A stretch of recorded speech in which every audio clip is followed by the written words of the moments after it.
महाराष्ट्रामधल्या soybean खरेदीची नोंदणीची मुदत ही आज 31 डिसेंबर पर्यंत शेवटची होती।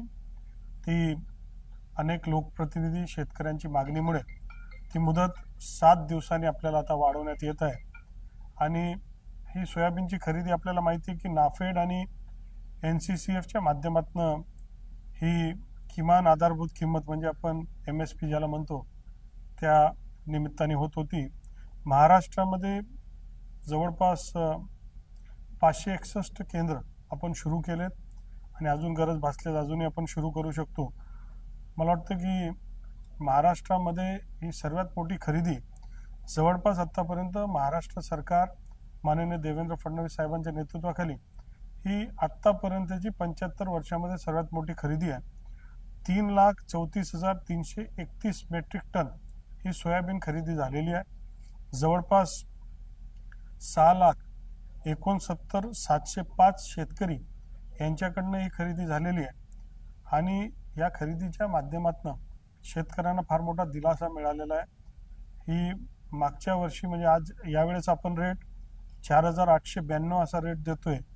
मागच्या वर्षापेक्षा 292 रुपये जास्तीचा ही किंमत आपण देतोय आणि म्हणून शेतकऱ्यांची जी मागणी होती की आमच्या ज्या नोंदणीची तारीख आज शेवटची आहे, अजून बऱ्याच लोकांना नोंदणी करायची आहे, तर तिची 7 दिवसांनी मुदत आपण वाढवतोय, जेणेकरून लोकांना आणि शेतकऱ्यांना फार मोठी सवलत मिळू शकते।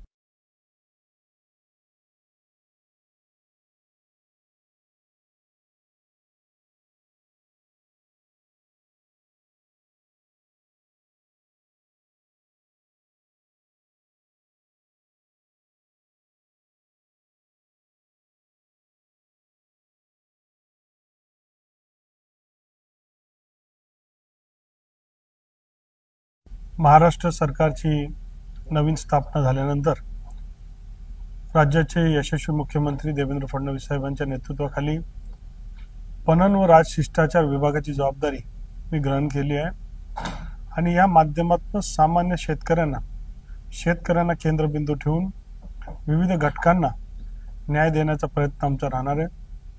महाराष्ट्र हा शेती क्षेत्रामध्ये कायम अग्रेसर राहिलेला आहे आणि या माध्यमातून महाराष्ट्रातील शेतकऱ्यांना महाराष्ट्राची नव्हे, देशाची नव्हे तर जगाची बाजारपेठ कशी उपलब्ध होईल हा प्रयत्न पुढच्या काळामध्ये माझ्या विभागाच्या माध्यमातून होईल आणि या दोघं विभागाच्या माध्यमातून महाराष्ट्रातील सामान्य जनतेची सेवेमध्ये आमचे सरकार तत्परतेने राहील आणि राज्याचे यशस्वी मुख्यमंत्री देवेंद्र फडणवीस साहेबांच्या नेतृत्वाखाली महाराष्ट्राला नंबर 1 राज्य बनवण्याचा संकल्प आणि निर्धार या निमित्ताने आम्ही केलेला आहे।